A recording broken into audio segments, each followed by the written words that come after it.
बाबुल को झकझोर दिया। अरे पूछ रही थी बाबुल से, क्या सचमुच मुझको छोड़ दिया। अपने आंगन की फुलवारी, अरे अपने आंगन की फुलवारी, मुझको सदा कहा तुमने, मेरे रोने को पल भर बिल्कुल भी नहीं सहा तुमने।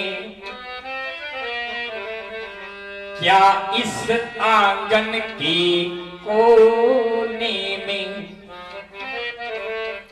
क्या इस आंगन के कोने में अब मेरा कुछ स्थान नहीं। पूछ रही थी बाबुल से, क्या मेरे रोने का ज्ञान नहीं। बेटी की ऐसी बातें सुन, बेटी की ऐसी बातें सुन, वह पिता नहीं रह सका खड़ा। छलक पड़े आंखों से आंसू, बदहवास सा दौड़ पड़ा। कातर बछिया सी वह बेटी, कातर बछिया सी वह बेटी, अरे लिपट पिता से रोती थी। जैसे यादों के शब्दों को अश्रु बिंदु से धोती थी। बेटी के घर से जाने पर, बेटी के घर से जाने पर, घर ने क्या क्या खोया है। अरे कभी न रोने वाला पिता अब फूट फूट कर रोया है।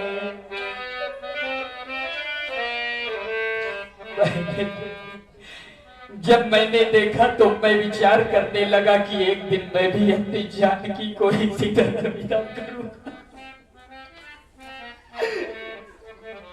किंतु हाय मेरा भाग्य, हाय मेरी किस्मत। पुत्री जानकी, जिन हाथों में तुम हल्दी लगाकर बैठी हो, चलो उन हाथों को धुलवा देता हूं, क्योंकि शायद विधाता ने तुम्हारी किस्मत में विवाह नहीं लिखा। मेरी लाडली तू, मेरी लाडली तू, बड़ी भोली भाली। तुम्हें आज जोगल बनाने चला हूँ, मेरी लाडली तू, बड़ी भोली भाली,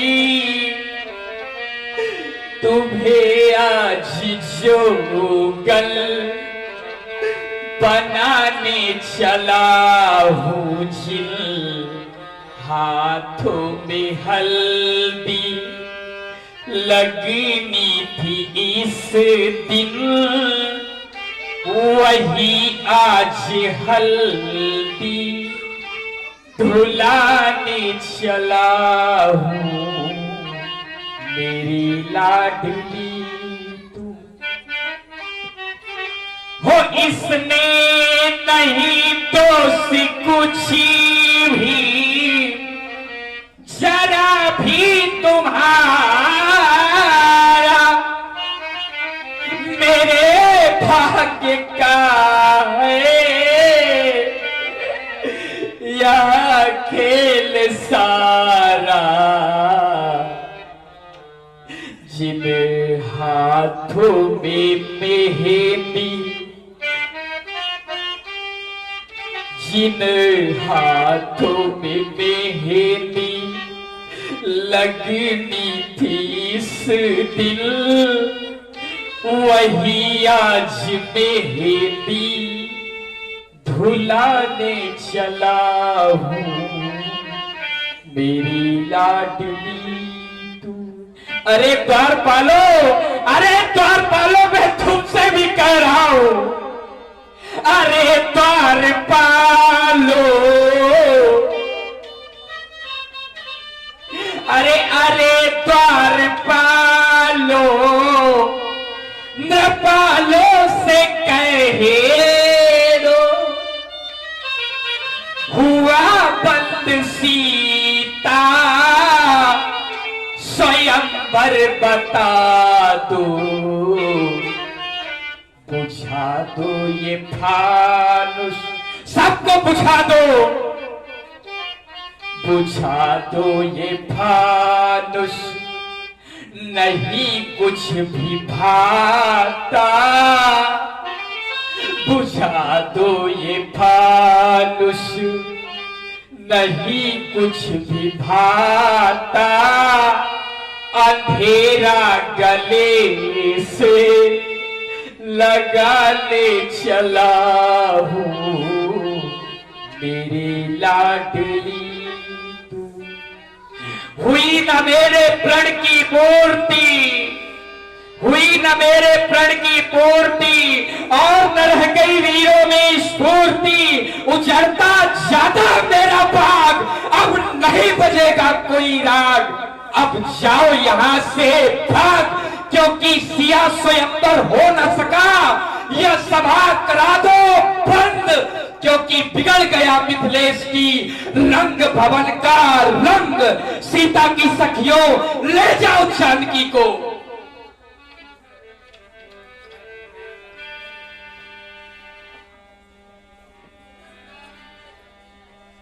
माखे लखन कुटिल भई भो है, रद पट फरकत नैन रिसो है, कहीं न सकत रघुबीर डर, लगे बचन जनुबान, नाई राम पद कमल सिर, बोले गिरा प्रमाण। मैथिल प्रांगण में उपस्थित नेपालों, सुना आप लोगों ने राम नरेश जी मौर्य शिवपुर से 21 रुपए, निर्भय सिंह तोमर आपकी ओर से 100 रुपए जनक जी के लिए प्रदान किए गए, बहुत बहुत धन्यवाद। सुना आप लोगों ने राजा जनक की घोषणा को समाज के मध्य में, अब जनिको माथे भटमानी, वीर विहीन मही मैं जानी, इस संसार में अब कोई वीर शेष नहीं रह गया, ये कथन राजा जनक का है। हम विचार करते कि अष्टांग योग से सुशोभित है राजा जनक, यम नियम आसन प्राणायाम प्रत्याहार धारणा ध्यान समाधि, इन 8 अंगों पर विजय प्राप्त की है राजा जनक ने। लेकिन आज आपत्ति आने पर इनका ज्ञान शून्य हो गया है, इनका ज्ञान कार्य नहीं कर रहा है। तभी ऐसी वाणी निकल रही है, अब जनिको माथे भटमानी, ये वीर विहीन मही में जानी। विचार करें आप लोग, यदि वीर न होंगे इस वसुधा में, वीर न होंगे इस वसुधा में, तो फिर धरती माँ का क्या होगा? बताओ क्या होगा? परदेसी राजा अगर राज करेंगे तो फिर भारत माँ का क्या होगा? यदि सारी सरिता, यदि सारी नदियां पापों को धो दें तो फिर गंगा माँ का क्या होगा? परदेसी राजा कर राज करेंगे तो फिर भारत माँ का क्या होगा? राजा जनक विचार करना चाहिए। इस मिथिला में ही एक वीर है मां सीता, जिन्होंने अपने वाम कर से इस धनुष को उठा करके वीरता का प्रमाण पत्र दे चुकी हैं। आप कहते हैं वीर नहीं है? आप स्वयं विचार करें। विचार आपको विधाता के ऊपर नहीं, बल्कि विचार आपको माता पार्वती के ऊपर करना चाहिए। और आपको ये ज्ञान भी है, आपको ये पता है कि माता पार्वती ने ऐसा वरदान माता सीता को दिया है कि जो मन में पर होगा वो मिलेगा। तो यदि माता पार्वती ने कहा है तो ईमानदारी से बताओ, तुम्हें गंगा की सौगंध है, पूरा होगा कि नहीं होगा? अगर माता पार्वती ने कहा है, माता पार्वती ने सीता से ऐसा कहा है कि मन जा ही राचू मिली है सोबर सहज सुंदर सांवरो, जो तुम्हारे मन में पर होगा वो तुम्हें प्राप्त हो जाएगा। लेकिन धैर्य नहीं रह गया आपके अंदर, धैर्य छूट गया आपका, और आपने क्रोध में आकर के ऐसी घोषणा इस समाज के मध्य में कर दी कि अब कोई वीर शेष नहीं रह गया। एक बात बता दें हम आपको, और ध्यान से सुन लेना, अभिशाप बदलते रहते हैं, वरदान नहीं बदला करते। और ये वरदान ही मिला है माता का। अभिशाप बदलते रहते हैं पर वरदान नहीं बदला करते। ये भक्त बदलते रहते हैं पर भगवान की वाणी कभी मिथ्या नहीं होती है। आप कह रहे हैं कि समाज के मध्य में अब कोई वीर नहीं है। अरे जिस समाज में ऐसे वीर उपस्थित होते हैं, पुरुष सिंह तो वीर, जिस समाज में रघुवंशी वीर उपस्थित होते हैं, आज तक उस समाज में ऐसी घोषणा करने का दुस्साहस आज तक किसी ने नहीं किया है। आज आपने वो दुस्साहस किया है राजा जनक।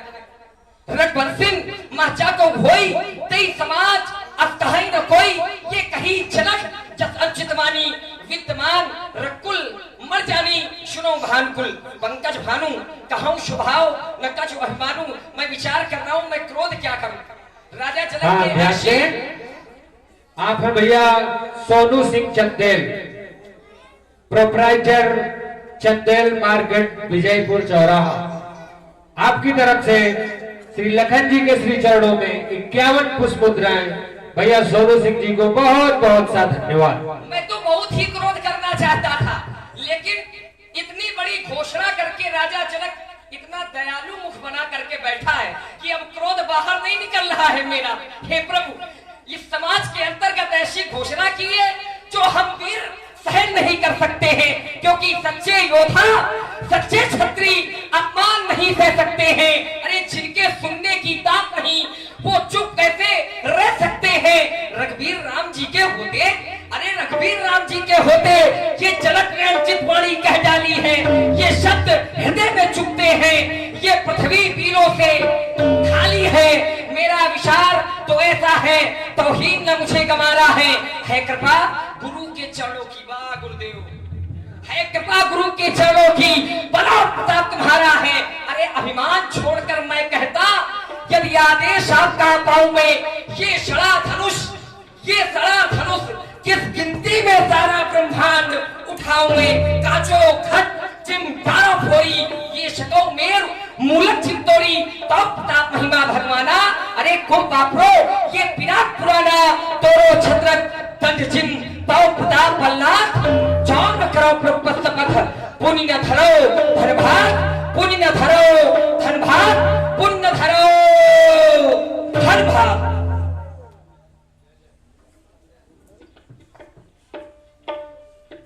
क्यों नहीं? तुम एक वीर हो, भला वीरों का अपमान कैसे सहन कर सकते हो? पर विचार करो, देखो पूज्य गुरुदेव जी हमारे सन्मुख उपस्थित हैं। श्री जनक जी, ये जनक जी ये हमारे पिता तुल्य हैं। इनके सामने ऐसी वाणी का प्रयोग अनुचित है लक्ष्मण। शंका का कोई उपचार नहीं, शंका का कोई उपचार नहीं, चरित्र का कोई प्रमाण नहीं। हेलो, हाँ ध्यान दें, आप हैं भैया राम नरेश जी मौर्य शिवपुर। इनकी तरफ से श्री लखन जी के श्री चरणों में 21 पुष्प मुद्राएं।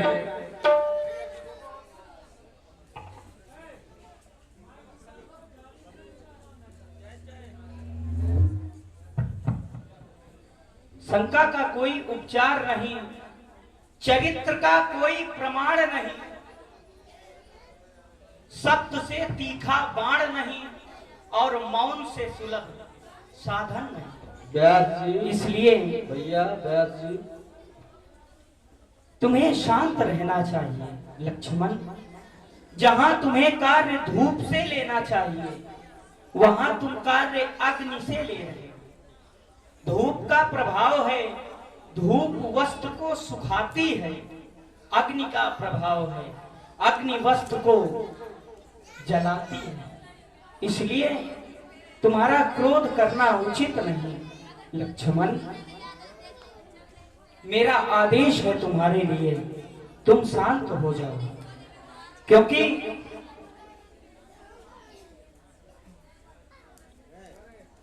तुम्हारा मौन रहना ही उचित है।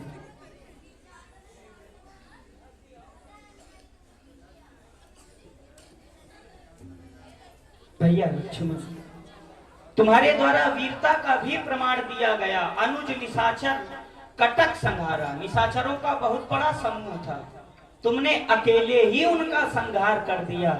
फिर यह धनुष तो छोटा है, इसका खंडन तुम कर सकते हो लक्ष्मण।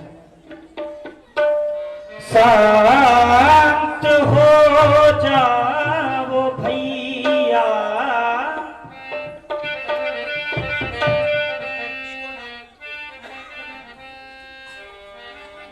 शांत हो जाओ भैया, ये तजो क्रोध को, इस समय क्रोध में बोलना ही नहीं, बोलना ही नहीं। शांत हो जाओ भैया, तजो क्रोध को, इस समय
कोई भूतल में लूटता ही नहीं, लूटता ही नहीं।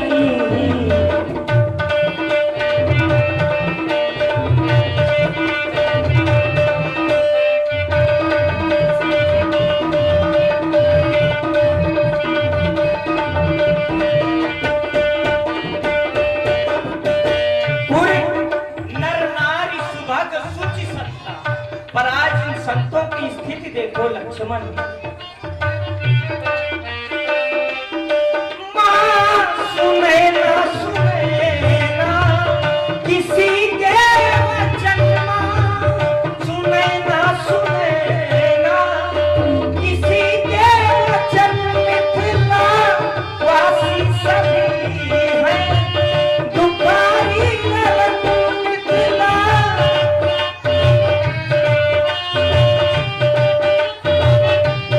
मिथिला वासी सभी हैं दुखारी नरक से तो जान कर सैन करना लखन सैन को जान कर सैन करना लखन साथ रहे ना तनिक वो लेना ही नहीं वो लेना ही नहीं साथ हो जाओ भैया जो क्रोध को इस समय क्रोध में वो लेना ही नहीं वो लेना ही नहीं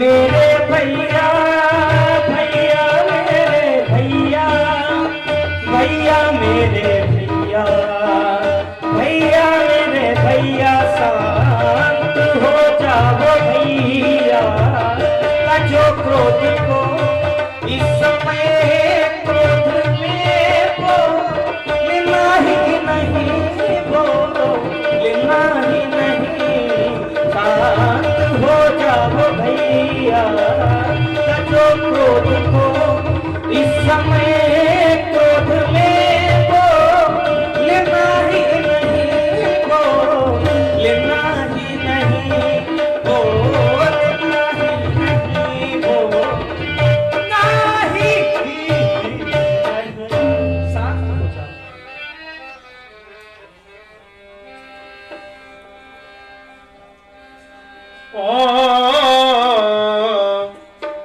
प्रेम समेत निकट